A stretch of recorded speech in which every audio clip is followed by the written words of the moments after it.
สาธุนะโมตัสสะภะคะวะโตอะระหะโตสัมมาสัมพุทธัสสะนะโมตัสสะภะคะวะโตอะระหะโตสัมมาสัมพุทธัสสะนะโมตัสสะภะคะวะโตอะระหะโตสัมมาสัมพุทธัสสะนะโมตัสสะภะคะวะโตอะระหะโตสัมมาสัมพุทธัสสะมังคโยมาวโยตุหังมาจังโกจิอุปัฏฐโวยะธาทัญญาธาลาธานันทยาสาคาเรปวัสสันตุมาคโยมาวโยตุหังมาจังโกจิอุปัฏฐโวยะธากัญจนานิโอกตัสสะคาเรปวัสสันตุมาคโยมาวโยตุหังมาจังโกจิอุปัฏฐโว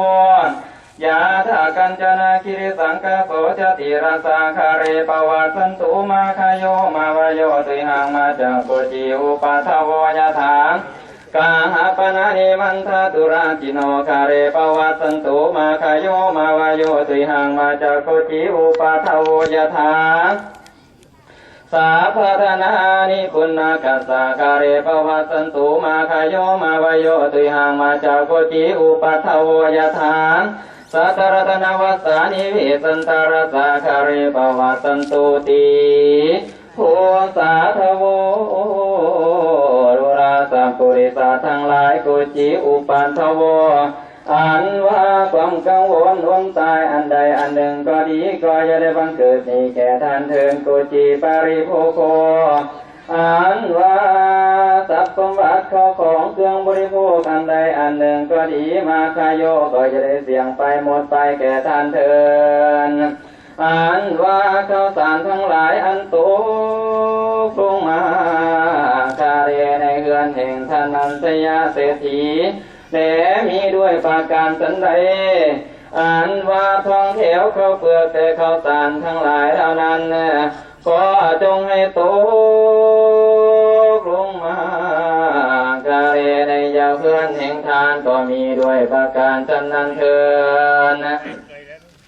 การจนานิอันว่าเงินและคำทั้งหลายอันตกลงมาคาเรในเรือนแห่งอุคาสาเศรษฐีและมีอุปมาสันใดอันว่าเงินและคำทั้งหลายก็จงให้ตกลงมาคาเรในยาเรือนแห่งทานก็มีอุปมาสันนั้นเถิดโกจิอุปัฏฐโวอันว่าอุปัฏฐวาเหตุหายอุนตายอันใดอันหนึ่งก็ดีก็จะได้บังเกิดมีแก่ท่านทั้งหลายเถิดอันหนึ่งโกจิปาริโภโคอันว่าวัตถุเข้าของเครื่องบริโภคที่ได้เสียสละวางไปให้เป็นทานแล้วอันเถิดอันว่าอุปัฏฐวาอุนตายอันใดอันหนึ่งก็ดีก็จะได้บังเกิดมีแก่ท่านเถิดกล่าวคือว่าความเสียงไปหมดไปแห่งวัตถุเข้าของเครื่องบริโภคก็ดี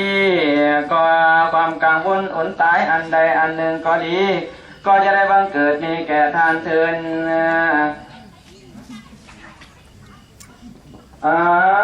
สภาธนานิอันว่าทรัพย์สมบัติเข้าของทั้งมวลอันตกลงมากาเลในเรือนแห่งอุกาตาปุณณกาเศรษฐีและมีด้วยประการสันใดอันว่าทรัพย์สมบัติเข้าของเหล่านั้นก็จงให้ตกลงมากาเลในยาเพื่อนแห่งทานก็มีด้วยประการสันนั้นเถิดกาทั้งความกังวลอุนตายทั้งหลายเป็นต้นว่าความบ่สบายกายเดือดเนื้อหอนใจเจ็บไข้ทุกโศกใหม่มองใจและห้องไห้ต่างๆก็ได้บังเกิดนี้แก่ทานเถิดสัตตรัตนวัสสานิอันว่าหาผลแก้ว7ประการอันตกลงมาในความคุมปราสาทราชวังหลวง